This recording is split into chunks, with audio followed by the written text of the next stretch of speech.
Okay, I wanted to show a little more detail on this Samsung front load washer.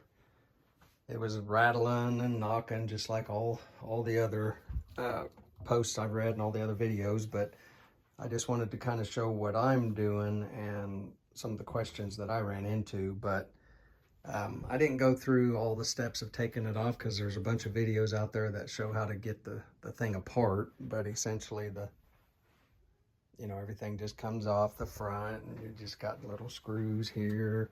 I mean, I could go all in depth, but the main thing that I really wanted to kind of talk about was some of the things that I checked before I went and bought all of these new shock absorbers.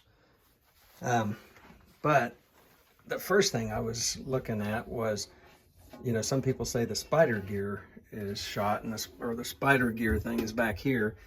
And they say all you got to do for that is just to kind of try to wiggle this drum. It spins inside of this other little rubber grommet thing there, rubber seal. And if you just move it around a little bit, if you can jiggle it, and you hear any rattling going on, then you know it's your spider gear assembly. And this one is actually really nice. You can spin it, you don't hear anything rattling around. So that wasn't it. Another one is these counterbalances on the front. A lot of guys have said some of these bolts, they'll open them up and one of these bolts will be missing and it'll be laying in the bottom of the machine. And this counterbalance is just sitting there rattling around.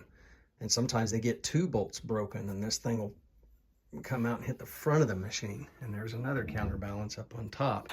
Same issue. I checked mine and they're all good. So I started focusing on the shocks.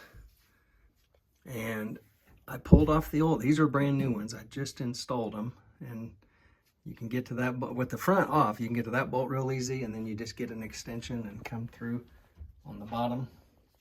And I just use this little Milwaukee electric ratchet, and it works perfectly for this job. This one's a little harder to get to, but you can do it. I just took that extension off and put the socket right on that top bolt and was able to squeeze it in behind this counterbalance. And this one, it's tucked in behind this electrical, or whatever this is, some kind of little solenoid water valve or something. But anyway, you can still get the extension through so you can get to it. So back to the shock absorbers.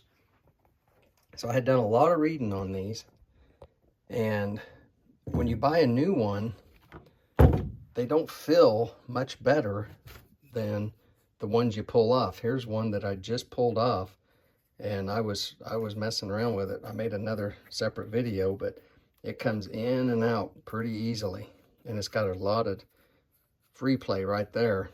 And I've already put the front ones on, and the front ones feel a little stiffer. Here's a brand new back one, and I haven't changed the back ones yet, but these back ones, they're stiff, but they got that little free play just like that one I showed you.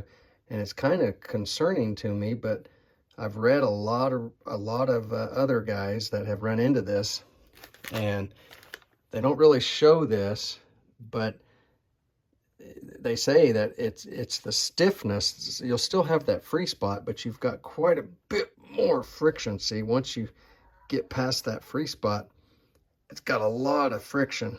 So I'm pretty convinced that these are gonna solve my problem. Wanted to give a little more detail on the back here. To change these back shocks. And I think, like I say, there's lots of videos out there, but I just wanted to kind of show you how I'm doing it. I'm getting ready to put these rear shocks on. And I've already pulled the bolts out of this one, or at least the bottom bolt. But there's the rear shock on the left side. Or actually, this would be the right side if you're facing the front. And there's the rear shock on the back one. And they got these little plugs that you can pop out. They just pop in there. You just take a screwdriver and just pop them out, and then you can get your extension right in through the hole. And you can get right in there.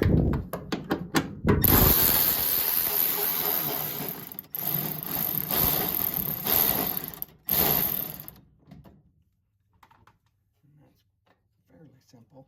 I'm watching it through the video, so it's kind of awkward.